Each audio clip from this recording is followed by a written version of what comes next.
I was going to give you an example of something that happened a long time ago. I had learned the middle movement of this sonata years ago, and I played it one time at Mass as a prelude.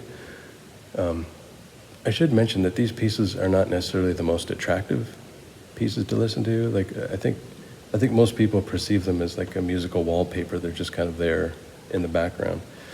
So anyways, I played it this one time, and I noticed someone within my field of vision. The organ console was at the front of the church, so I could see the congregation, and I could see that someone in my line of sight, he seemed to be totally getting into it. He had this little smile on his face, and he's just staring off into space.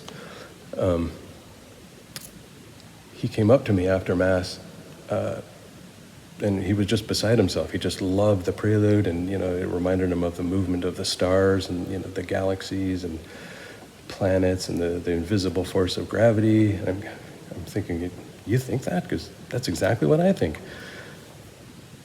So I was pretty surprised by that. And then during the week, I was having a discussion with somebody from the parish who was not a big fan of organ music. He would often ask me why I spend so much time learning these pieces when most people really don't like them. And I said, no, last week, this guy, he loved it. He came up after Mass, and he was just, he couldn't believe how much he loved this piece. So he was asking me who it was, and I didn't know. I've never seen the guy before. So he asked me to describe him, so I described him. And then he just burst out laughing. He said, no, that's so-and-so. He's a psychiatric patient, and I think he said he had schizophrenia. So that was interesting. It's something I've thought about all these years. In all these years, the only person who's ever noticed any of these trio sonatas was that guy. So I've thought about that, like mental illness.